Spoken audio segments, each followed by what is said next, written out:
Welcome back to the Mirthe Precision Health podcast, where I bring science to you so that you can make educated, empowered choices to become the CEO of your own health journey, so you can take your health into your own hands.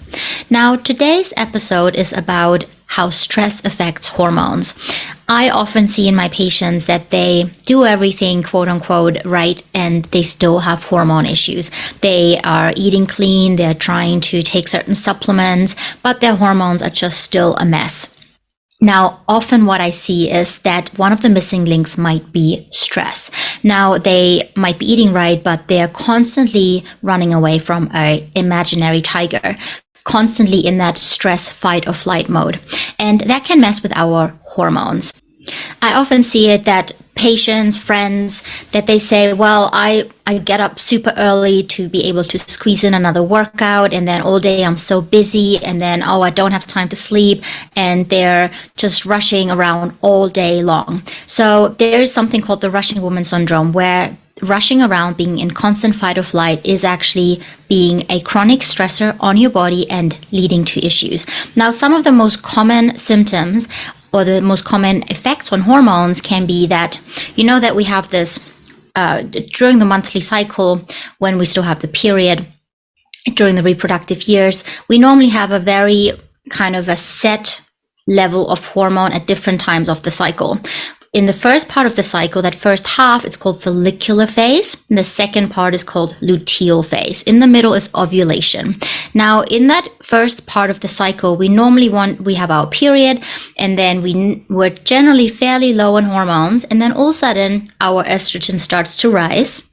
And that triggers something in the brain to trigger ovulation in that middle of the cycle around day 14, with day 1 being the first day of our period. Now, after that, if ovulation has occurred, if that egg has come out of the follicle, then the body starts to produce progesterone in that second part of the cycle, and estrogen just to a lesser extent. Now, if that all works well, then we are happy, hormones are good, we're feeling in a good mood, we're feeling relaxed, we don't have sleep issues, we don't have period pains, PMS, all of that. Now, if those are messed up for one or the other reason, then we run into all these commonly known hormone issues. And some of them that are commonly affected by stress can be. So the first part of the cycle, we should have some estrogen to trigger ovulation, or to trigger the brain to trigger ovulation. If we are chronically stressed, research shows that first part of the cycle, that doesn't really happen. So our ovulation doesn't happen as strongly or not at all. And then the second part of the cycle, the progesterone isn't being produced. Now, there's something called estrogen dominance that a lot of people have heard of by now, because it's quite common on social media. It's where it's in the second part of the cycle, we either have too much estrogen overall and normal progesterone, or more commonly, actually, we have normal amounts of estrogen, but just not enough progesterone, still making us estrogen dominant. Now, what that means is that all of a sudden, estrogen produces or contributes to growth, which is great. It helps us be fertile. It helps our hair be healthy, our nails, our skin. It helps us stop eating. It stops cravings. It helps our cardiovascular system be healthy and strong. It increases libido and motivation, serotonin, happiness. So all of that is good. But progesterone is kind of like the brake, and it helps to mature all of these actions. Now, if we all of a sudden don't have enough progesterone because we're chronically stressed and running away from that tiger, we don't have enough progesterone in that second part of the cycle, then that progesterone can't stop the estrogen from overdoing what it does. And that can lead to issues like bloating, water retention too much. It can lead to things like endometriosis, fibroid cysts, where things grow too much. It can lead to anxiety and mood swings, because progesterone is also needed for GABA, which helps us calm down, helps us sleep, helps us just be more relaxed. So then all of these common symptoms of PMS, feeling terrible before the period, that all can be linked to that progesterone being too low in relation to estrogen. Now, another factor that is commonly linked to stress issues is that after a while, all of the hormones start to drop. And then we run into not just low progesterone issues, but also low estrogen issues. And estrogen is, like I said before, actually has lots of wonderful functions. And if estrogen is low, then we start to kind of dry out. We start to have a dry vagina. We start to have more wrinkles. We start to just feel less motivated, have no more libido, don't want sex. We feel we have brain fog. Our brain just doesn't function as well. And we start to have hot flashes. All of these symptoms that we normally relate with perimenopause or just at the end of when menopause happens, that can often happen a lot younger in people that are stressed out. That's also why perimenopause has become such a big topic, is that women that are stressed, they're constantly burning through their adrenals, they are actually having all of these symptoms a lot earlier than traditionally speaking. Now let's talk about perimenopause symptoms for a moment, because those can be triggered by stress as well. First of all, what is perimenopause? That's that time when before menopause. Menopause is when the period has stopped for an entire year. Then you are in menopause. Anything before that, when the cycles start to be a little bit volatile and you're starting to have volatile hormones and symptoms, that's called perimenopause. Now that some women don't really feel any of that, and some women have that for years or even starting as early as in the late 30s. Now perimenopause is when those hormones fluctuate, and as we just talked about before, stress and cortisol can actually make those fluctuations much worse. And also another symptom that is very common for perimenopause issues that a lot of women struggle with is hot flashes. Now research shows that all women eventually have no more estrogen when they are menopausal, or very little estrogen. But not all women have hot flashes. Now, in addition to estrogen, there are actually other factors that contribute to our temperature control. One of them is serotonin and one is adrenaline. Now, if we have too little estrogen or too little serotonin or too much adrenaline, which is when we're stressed out, then that narrows our temperature control. So what that means is that all women, eventually their estrogen will drop, but only in women that have an issue with that serotonin adrenaline control, they will have those severe symptoms. Now that means if we are stressed, we're running away from that tiger, we're in fight or flight mode, our body pumps out adrenaline and cortisol, and then that temperature control regulation zone will be much smaller, meaning that when we then have a drop in estrogen, then we will have a hot flash. Another part that goes into that puzzle is that now we're stressed out, we don't make enough estrogen because we've been long-term stressed, or we're going through perimenopause, eventually menopause, there's not enough estrogen in the body. Adrenaline and cortisol make that zone smaller. But then if we are having blood sugar spikes, they then actually have been shown to trigger more adrenaline and cortisol and then trigger hot flashes. So in the end of the day, it's not so much about the estrogen, it's a part of these hot flashes in perimenopause, but it's more about our stress levels, our blood sugar swings that contribute to these increased hot flashes and symptoms. So that's wonderful because that's something that we can work with. And another thing that I found quite interesting researching is that there's research that shows that when we are stressed, our body actually reverses or negates the wonderful benefits of estrogen. So let's say we have estrogen in the body, but we're chronically stressed, then all of these great effects of estrogen, of making us feel good, giving us libido, having hunger control, not eating as much, that goes away or is even reversed if we are chronically stressed. And that happens more so in women than in men. So if we are not stressed out, estrogen, if it's in the right amount, can be wonderful for us. But if we are stressed out, that can actually lead to go against us and make us crave more food, increase our belly fat accumulation, have more cravings, things like that. Now we've talked about stress, how that is not good for our hormones, and I hope you understand a little bit how that's linked to all these effects that we often see in women: PMS, painful periods, fibroid cysts, endometriosis, perimenopause chaos, hot flashes, all of that. But what is stress? There's actually different different things that can act like a stress on the body. So the most obvious one is psychosocial. If we have a stressful job or relationship, or we're on a deadline, that obviously is all a stress on us. That puts us into the fight or flight mode to try and get things going, which is good short term, but long term, that's when that's an issue, when that just keeps going. But there are actually also other factors that can mimic stress on the body. One is over exercising and also under eating. And on the contrary, overeating. So our body likes to be in that kind of middle zone. It likes to have a little bit of exercise, but not too much. It likes to eat and nourish the cells, but it doesn't like to overeat and have tons of blood sugar spikes all the time. Now, if we overeat, if we undereat, if we overexercise, if we underexercise, that all is like a stress on the body and can mess with our cortisol curve and mess with our hormones as a result.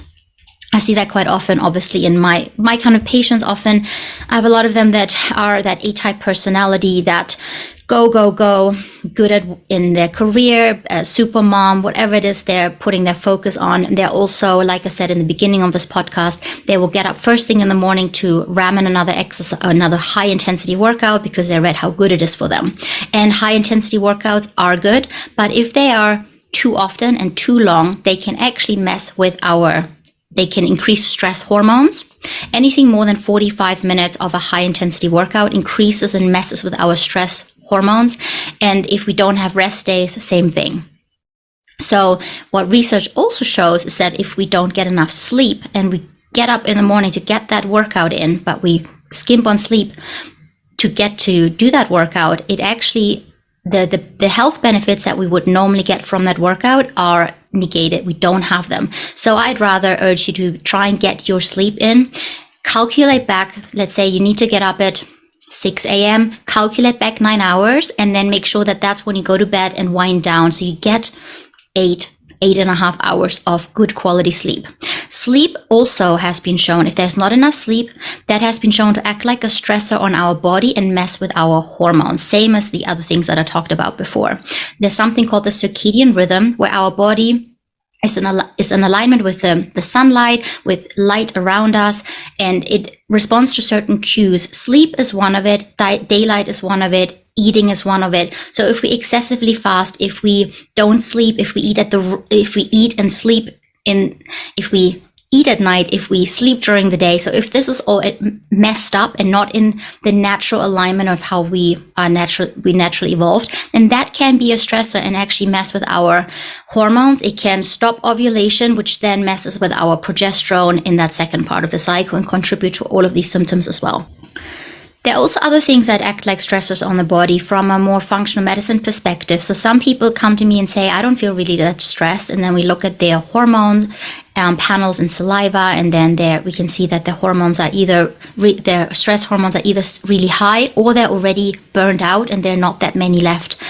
We need to have a nice cortisol curve, stress hormone curve, nice spike in the morning, and then we want it to go down later in the day. Now, oftentimes when people are acutely stressed and they're in the first stage of fight or flight for the first few years, then we're constantly high in cortisol. Eventually, the brain will tell the adrenal glands to stop making so much of it because we're frying our body, and then we actually have a flatlined cortisol curve. We don't have that spike in the morning, and that in itself has lots of other health issues related to it as well. Now, sometimes people come in and say, I don't feel that stressed. Like I said before, there can be other things that act like a stress on the system. Sleep, circadian rhythm, eating, exercising, all of that, but also infections. There might be chronic infections, imbalances in the gut microbiome, not enough of the good bacteria, maybe too many bad or fungal infections, candida, mold. There could be heavy metal exposure. There could be not enough of the good nutrients, and that all acts like a stress on the body. The body thinks it's in danger, and then it will get that whole stress hormone biochemistry started. Interestingly, there are also other factors involved. So I found that very interesting when I looked into research.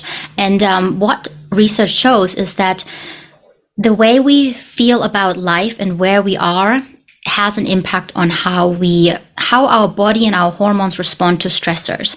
So they did research with monkeys, and they realized that often have hierarchy in their social system. So they're dominant monkeys and then they're subordinates. Now, they've found that when both are being stressed by not getting food or other stressors, cold exposure, things like that, that the people that were in the dominant position, they would have less of an effect on their estrogen levels and on something called oxytocin. That's our feel-good hormone. Now, if people in that subordinate situation, if they were exposed to the same stress, they would have a much more pronounced chronic stress response. Cortisol levels would spike. They would start stress eating. They would start to make poor choices, and their oxytocin levels would be lower as well. Now, what does that mean? Obviously, we were not in a way, we live in that kind of society, but some things we can't really change in our lifestyle, in our environment, but there are certain things that we can change. And if we want to pull that over into our life, we can look at it that way. The dominant monkeys, they were in control of the situation and they felt in control. They didn't feel threatened from things around it. They felt like they had a purpose in life. Where the subordinate monkeys, they don't really have that. They just have to follow the lead of someone that puts, it's an external locus of control, someone else telling them what they need to do. Now, what that means is that it kind of correlates with our life situation, where if we have meaning and purpose, then we are in control of our life. We feel like we're in control of our life, and then we will have a different response to stressors that are being put on us from the outside. Now, oftentimes people talk about we can't change stress that's being put on us, but we can change how we respond. And there's actually scientific research to back that up.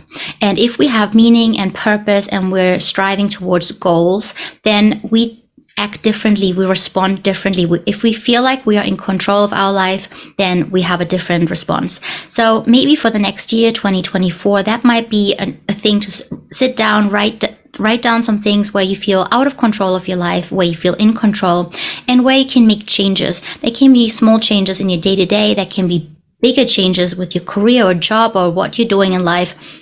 That depends on you and your situation, obviously. But in the end of the day, if you do something that makes you feel in charge of your life and your purpose, then you might have stressors from outside being put on you, but your hormones won't be responding as well. Your estrogen will be more leveled, your oxytocin will be more steady. Okay, so now we talked about how stress affects hormones and also some other funky stuff about how if we feel in control of our life, that doesn't affect us as much. But what other tools are there to help us mitigate some of that stress? Because it's obviously well and good to talk about how stress is bad for our hormones and that might be the missing piece of the puzzle for hormone health in a lot of my patients and a lot of my audience. But what can you actually do about it? And obviously, if there is psychosocial stress, that is sometimes the hardest thing to deal with. And there is a role for psychotherapy. Cognitive behavioral therapy has been shown to reduce stress and the stress effects it has on hormones. So that might be something that you want to look into, how you respond to stressors around you. But then there are also other techniques. So if we are in fight or flight mode, then we pump that cortisol out. There's also the other mode, the rest, digest, and heal mode. And that one actually helps us restore, helps our brain signal to the ovaries that we're safe to ovulate, to make hormones, to be prepared for a baby, even if that's not what we want, but that helps us, our hormones and our cycles be healthy. Now, if we manage to switch more to that parasympathetic, that rest, digest, and heal nervous system, then it can help mitigate some of these bad effects of cortisol. And an easy way to do that is by stimulating something called the vagus nerve. The vagus nerve goes from our brain all the way into lots of organs, and it helps to calm us down, basically. Now, there are certain techniques that help stimulate that vagus nerve and switch us over into that parasympathetic nervous system right away. Number one is simple belly breathing. One hand on the belly, one hand on the chest. If we breathe into the chest, a really shallow breath, that has been shown to be linked to that fight or flight mode. Now, if we manage to get that belly to come out, slow belly breathing, also called diaphragmatic breathing, then that has been shown to directly stimulate the vagus nerve and put us over into the rest, digest, and heal mode. So you don't have to do fancy half-an-hour meditations. Maybe that would stress you out more. Just a simple Count of 4, breathing into the belly without using the chest too much. And then breathing out, belly goes back to the spine for a count of 4. Again, breathing in for a count of 4, belly comes out. Breathing out, count of 4, belly goes in. Do that 3 times, 5 times, once an hour. Then once an hour, you shift back over into that digestive healing mode, and then you eventually reprogram your brain to not constantly be on fight or flight. So that's one of the tricks that I tell all my patients because it's so simple and so effective. Then there are obviously other things like yoga, like massages, like stretching, tai chi, qigong, meditation, mindfulness. They are all wonderful and should switch you over there, but they're obviously a little bit more time consuming. Then there are also other things like saunas, infrared saunas in particular, that help shift you into that, turn that vagus nerve on. And there's also obviously people have talked a lot about ice therapy now. Acutely ice therapy, also saunas will put you into the fight or flight mode because it's a stressor. But after that, once the body calms down, it is actually quite healing and it shifts us over into that parasympathetic nervous system. Now, I'd mentioned in the beginning, and that's the thing with the same with these modalities, the saunas, the ice therapy, exercising, fasting. Now, they are all good stressors on the body if we do them in moderate amounts. If we overdo them, we start to deplete our body and actually just constantly be in that burnout state. And now, how do we know where we are? One way is to measure our stress hormones once in a while, but nowadays there are also these wonderful tools. For example, I like the Oura Ring because it's small. There are also watches, Garmin, Whoop, all these things that help us show whether we are in fight or flight mode or in rest, digest, and heal mode. And one simple measure is HRV, our heart rate variability. That shows us whether we are recovered, whether we're ready to go for next stimulus, for a little harder workout, for another sauna, for another ice therapy, or whether it might be better to just sleep a little longer, go for a walk instead that day, do some breathing, do some stretching. So that's a really important part of the puzzle, because in particular that A-type personality that this podcast is kind of tailored towards, I often see it in my patients. They'll say, yes, I go to and have an ice bath every day now, and I have a sauna every day, and I have a high intensity workout every day, and I burn the candles on both ends from that side with all the good stuff as well. Never eating, only fasting. So all of that is actually, if that's too much, it can be a stressor on the body. There are a few other simple tricks that one can use to help with the stress response. There's also supplements like ashwagandha, omega-3s have been shown to help us calm down that stress response. Now, if someone feels like they're really struggling with this and they want to dig a little deeper, or they've tried the different modalities, but they still feel stressed, or they feel like their body's just out of balance, then there's obviously, with functional medicine, we always like to test things. We like to test what's actually going on rather than just guessing. So with my patients, I would look at what's causing that stressor in the body. Are there infections? Are there food intolerances that keep the immune system irritated? Infections, heavy metals. What are the stress hormones doing? What are the sex hormones doing? What is testosterone doing? What is estrogen doing? What are they? What's happening in the cycle, and how can we best address and adjust and modify? Are there nutrient imbalances? Are there deficiencies? Are there too much of certain nutrients? And that all can help when we then address it. We've tested it, then we can address it to make it bespoke and help optimize health and hormones with precision. Now, I hope you found this helpful. I would love for you to reach out to me and let me know what you thought, if you thought that was helpful, if you have any questions, and maybe any future podcast topics you'd like for me to address. Bye for now.